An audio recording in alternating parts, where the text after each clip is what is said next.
With a construction and modernization cost soaring to $5 billion, the nuclear-powered cruiser Admiral Nakhimov stands as a flagship pride of the Russian Navy, packing enough firepower to level entire cities or obliterate any vessel in its path. It has long been touted as one of the most formidable surface combatants the world has ever seen, a colossal military upgrade that Russian President Vladimir Putin has eagerly showcased. Yet Ukrainian armed forces have rendered it largely impotent without firing a single shot. This is the full account of the effective life and neutralization of the Admiral Nakhimov. Comment number 2 if you support Ukraine, number 3 if you support Russia, and number 4 if you love peace. The story of Admiral Nakhimov dates before modern Russia even existed. On May 17, 1983, during the Soviet era, the ship was laid down, with formal construction beginning at the Baltic shipyard in St. Petersburg, then Leningrad. It was launched several years later on April 25, 1986, and commissioned on December 30, 1988.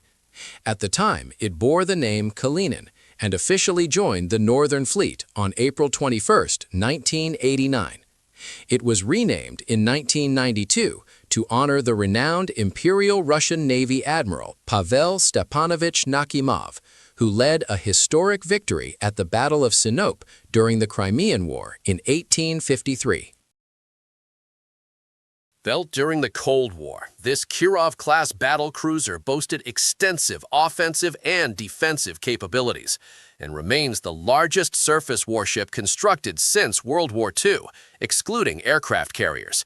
It measures over 823 feet, about 251 meters in length, more than 93 feet, 28.5 meters in beam, with a draft exceeding 33 feet, 10.3 meters, and a full load displacement of 28,000 tons. U.S. intelligence in the 1980s described it as carrying an array of weaponry, making it one of the most heavily armed surface combatants in the world. That arsenal included 20 P-700 Granit anti-ship missiles and launchers, 12 S-300F surface-to-air missile launchers carrying a total of 96 missiles, and a pair of 4K-33 OSA-M short-range sand batteries with 40 individual missiles aboard. The Admiral Nakhimov also featured a twin 130mm AK-130 multi-purpose gun, RBU-6000 and RBU-1000 anti-submarine rocket launchers, 10 533mm torpedo tubes, and 6 Kortik close-in weapon systems. This loadout made it fully capable of countering NATO submarines and carrier strike groups, its primary mission.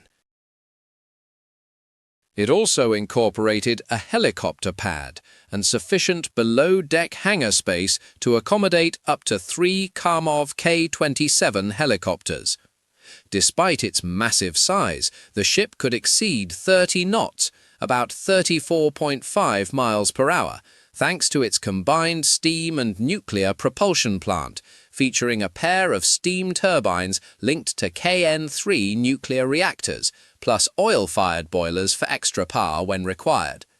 This setup gave the Admiral Nakhimov virtually unlimited range at low speeds, a maximum of 25 knots, 29 miles per hour, on nuclear power alone, and the ability to push past 30 knots with boiler boost. It accommodated a crew of more than 700. In short, it represented a formidable and intimidating prospect for any NATO force on the open ocean. But after the Cold War ended in 1991, the Admiral Nakhimov steadily lost relevance. As years passed, the rationale for Russia to operate such a gigantic and expensive warship faded. The ship conducted fewer deployments, culminating in its last voyage of the 20th century in July 1997. In 1999, it was towed to Severodonetsk, initially for repairs, that evolved into an exhaustive and extraordinarily costly refit. For over 2 decades, the Admiral Nakhimov remained docked at the Sevmosh yardship. Piece by piece, it was brought up to modern standards. But the project faced persistent issues. It ran far over budget and repeatedly missed deadlines. Russian officials, including Sevmosh director Nikolai Kalistratov, repeatedly claimed completion was imminent and recommissioning near. Yet the overhaul ultimately spanned nearly a quarter century. It consumed a staggering 200 billion rubles, roughly $5 billion, making it one of the most expensive single-ship modernization programs ever recorded. Like to extend the vessel's service life and make it viable in contemporary combat, the refit introduced major changes to the Admiral Nakhimov's offensive armament. The obsolete P-700 Granite anti-ship missile launchers were removed and dismantled, Russian sources report, and replaced with 80 universal UKSK 3S-14 vertical launch cells capable of firing some of Russia's most advanced modern missiles, including Kalibr, Oniks, and Zircon. The project added new radar systems to enhance situational awareness, along with a 130mm AK-192M naval gun. Close-in weapons, guns, anti-submarine rockets, and torpedoes received iterative upgrades, while the air defense suite was modernized with the latest S-400 system, supplanting the Cold War-era S-300. These enhancements propelled the Admiral Nakhimov into the 21st century, granting it long-range land attack capability. For instance, Kalibr cruise missiles, costing nearly $1 billion rubles each, can carry warheads up to 1,100 pounds, 500 kilograms, and reach speeds of Mach 3, 3 times the speed of sound, roughly 2,300 miles per hour. With multi-stage solid-fuel design and a sustainer turbojet, some variants strike targets up to about 1,550 miles, 2,500 kilometers away, and proved highly effective in Russia's war against Ukraine. Kremlin forces have launched large salvos of Kalibr missiles at Ukrainian towns, cities, and military sites, inflicting heavy casualties and widespread destruction to buildings, ports, and critical infrastructure. The P-800 Oniks also boasts impressive specs, with a range of 370 miles and top speed of Mach 2.9, about 1,998 miles per hour. Zircon, the fastest of the trio, qualifies as hypersonic and hits Mach 9, nearly 7,000 miles per hour, making it extraordinarily difficult to intercept and leaving enemy forces almost no reaction time. With an effective range exceeding 620 miles, 1,000 kilometers, these missiles can inflict devastating strikes near and far. With these additions, the nuclear-powered missile cruiser Admiral Nakhimov appeared more powerful than ever, at least in theory. And in 2025, after more than 25 years in dry dock, the massive battlecruiser began sea trials with plans to return it to active duty the following year. That news should and could have sent shockwaves through Ukrainian ranks, as a cruiser of this size and power could enable Russia to assert dominance in waters like the Black Sea, while providing the Kremlin another launch platform for deadly missile strikes on Ukrainian towns, cities, military bases, and civilian sites. Meanwhile, Russia should have proudly paraded its newly supercharged warship, ready to rain fire and destruction on adversaries and spearhead an overwhelming victory in a war that has lasted far longer than anyone, even Vladimir Putin, anticipated. But that is not what happened. Instead, behind closed doors, Russian officials reportedly questioned the wisdom of the costly refit from the outset, while Western analysts branded the entire effort a colossal waste of time and money.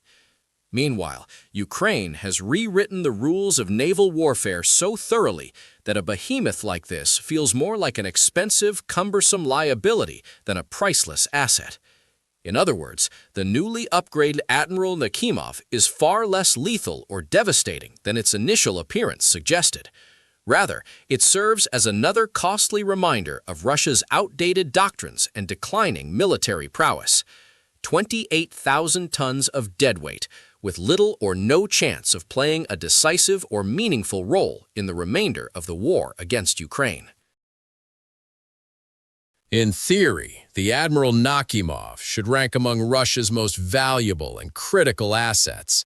It should be out there right now, holding strategic positions in the Black Sea, delivering earth-shaking missile barrages against high-value targets across Ukrainian territory. It should instill fear in the Ukrainian armed forces, while serving as an unshakable reminder of Russia's storied military heritage and unmatched power. But it does none of that. Why? Because times have changed. There was once an era when a giant cruiser like this constituted an extraordinary military advantage, the pride of most navies worldwide. For years, Russia talked up updating the Admiral Nakhimov and returning it to service, and for years it loomed as a terrifying prospect for the nation's adversaries everywhere. No longer. A giant cruiser with modernized versions of missiles aboard no longer poses the threat it once did. Because this is no longer the age of giant warships dominating the oceans. This is the age of drones, cheap, simple, yet devastatingly effective at inflicting damage and erasing targets from the map. Drones have dominated the Russia-Ukraine war, with Ukraine demonstrating exceptional prowess in developing innovative, game-changing models capable of operating in air and sea domains to hunt and eliminate any target in their path. As naval expert and open-source intelligence analyst H.I. Sutton wrote in a naval news article, Ukraine's uncrewed surface vessels, USVs, pose seemingly insurmountable defensive problems for Russia's much larger Black Sea fleet. So as Ukraine's naval drones bottle up the Black Sea fleet in port, the Russian Navy has essentially imposed a self-inflicted burden on itself, desperately clinging to the faded grandeur of the Cold War. In other words, Russia appears stuck in a bygone era when record-breaking warships defined naval power through sheer size and might, a time when nations worldwide raced to build the largest, most luxurious vessels armed with the newest missile launches and air defense systems. But that era has ended. Today, even the world's largest and strongest militaries are shifting away from billion-dollar warships, instead investing heavily in drones and the platforms needed to deploy them. China, for example, has worked tirelessly to expand its sea-going uncrewed platforms, and the United States is pouring massive resources into building a naval drone fleet to keep pace in this increasingly vital dimension of modern warfare. Meanwhile, Russia has sunk billions into modernizing a ship that seems to have little place in today's world. As Sutton continued, the future of such large surface combatants in the drone warfare era appears increasingly questionable. Even before drones, concentrating so much money and firepower in a single hull was a gamble. Now it is even more so.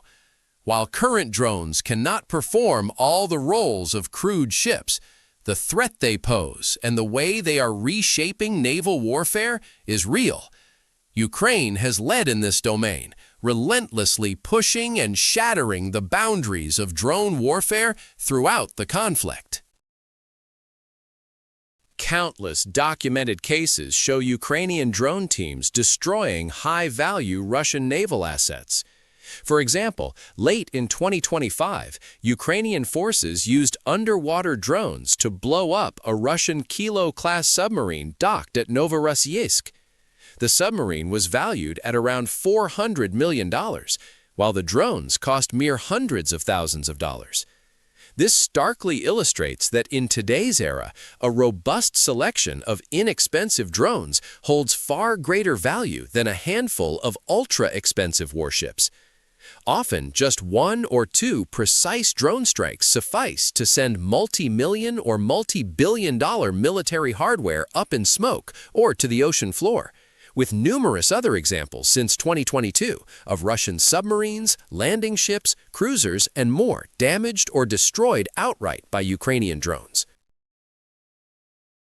It has reached the point where Russian commanders genuinely fear deploying their vessels, including ships like the Admiral Nakhimov, knowing Ukrainian drone teams prowl the seas and can launch precise, targeted strikes to eliminate them with ruthless accuracy and efficiency in moments. In effect, Kyiv has neutralized Russia's fleet without firing a real shot. As Sutton noted, in the Black Sea, the Russian Navy is effectively confined to port due to the elusive but persistent threat from Ukraine's surface drones. He added that while these drones lack the raw power of Oniks or Kalibr missiles, they deliver game-changing damage, remain small and agile enough to evade even Russia's most sophisticated close-in defenses, and offer the supreme advantage of being uncrewed, making them expendable. Ukraine can send 100 drones against a Russian ship. If just a few hit and cause damage, the mission succeeds with no Ukrainian lives lost or risked. For Russia, even the most hardline national military bloggers would scarcely celebrate downing a few dozen enemy drones. But if Ukraine sinks a Russian ship, and its crew, sometimes numbering dozens or hundreds of Russian sailors, that constitutes a victory worth trumpeting. The dramatically lower cost of drones compared to cruisers, frigates, submarines, and landing ships makes losses far more palatable. Meanwhile, warships are so expensive to build and maintain that they demand meticulous care. Operations require expert precision down to the smallest detail, and even minor lapses can lead to catastrophic losses. And despite their size and majesty, Russian warships are certainly not unsinkable. That was proven in 2022, early in the war, when the famed missile cruiser Moskva, flagship of Russia's Black Sea Fleet, was sunk by Ukrainian Neptune missiles. That single incident exposed the astonishing vulnerabilities of large warships lacking adequate point defense and damage control. It is not hard to envision the Admiral Nakhimov suffering a similar fate if it ventured into hostile waters or faced a well-coordinated Ukrainian drone or missile assault. As Sutton wrote, vessels like this may look particularly impressive in peacetime, but in real combat scenarios, they are far from invulnerable. Indeed, many lack better armor than smaller ships hiding in Russian Black Sea ports. Perhaps Russia would have fared better by learning from the Moskva's sinking and investing more in fire suppression and damage control for the Admiral Nakhimov refit, rather than obsessing over offensive reach and missile counts. Instead, as in so many other cases of pouring exorbitant funds into similar debacles, Russia displays astonishing stubbornness and resistance to adapting to the times. They persist in living in the past, fighting by rules the rest of the world has discarded. Ultimately, Sutton is among many analysts labeling the Admiral Nakhimov a vanity project, prioritizing perceptions of power over genuine military utility. And the vanity does not end with modernization. A ship of this size carries an enormous ongoing maintenance budget. The longer it drags on and the more Russia spends, the greater the chance its navy eventually cuts its losses and scraps the vessel. Meanwhile, Russia's chief adversary, the United States, fielded land attack-capable cruisers akin to the Admiral Nakhimov back in the 1980s.